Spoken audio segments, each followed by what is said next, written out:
তারা মুসলিম উম্মার যারা প্রতিনিধিত্ব করে তারা যদি একত্রিত না হন তাহলে আমাদের সামনে আরো ভয়াবহ সময় অপেক্ষা করছে।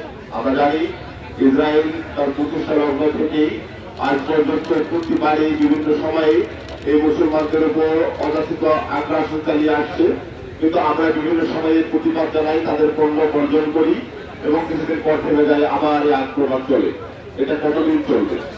এটা চলতে দেওয়া যায় না। তবে আমাদের ওদের যে পণ্যগুলো আছে আমরা বর্জন করি, কিন্তু আমাদের বিকল্প পণ্য নাই, বিকল্প কোয়ালিটি পণ্য নাই। আমাদের মুসলমানরা আজকে আমরা যে প্রতিবাদ জানাচ্ছি, এই জিওসাইডের এই প্রতিবাদটা যে প্ল্যাটফর্মে যাচ্ছি, সেই প্ল্যাটফর্মটাও ইহুদির পণ্য। আমরা সকলে জানি যে আমাদের ফেসবুক কিন্তু ইহুদিদের পণ্য।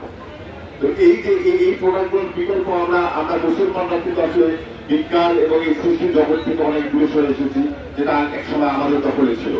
এটা যতদিন আমাদের দখলে আসবে না ততদিন পর্যন্ত আমরা আসলে তাদেরকে সেইভাবে পরাজিত করতে পারবো না। আমাদের সামনে আমরা যে বিশ্ব নেতারা আছেন যারা এই মুসলিম উম্মাহকে প্রতিনিধিত্ব করেন, আমার তাদের প্রতি উদাত্ত আহ্বান থাকবে, আমরা সকলেই একত্রিত হই। ইসরায়েল কখনোই টিকে থাকতে পারবে না। কোরআন শরীফে আল্লাহ বলেছেন এরা কখনোই স্থায়ীভাবে কোথাও থাকতে পারবে না, এবং যেখানেই থাকবে এরা অত্যন্ত মতো থাকবে সবসময়। তো ইসরায়েলের পতন নিশ্চিত। আমি অত্যন্ত আহ্বান জানাই যে আমাদের যে ইসরায়েলি পণ্যগুলো আছে এটা আমরা বর্জন করবো, এবং আমাদের যে জ্ঞান বিজ্ঞানের যে জগৎ, এই জগতে মুসলমানরা এগিয়ে যান।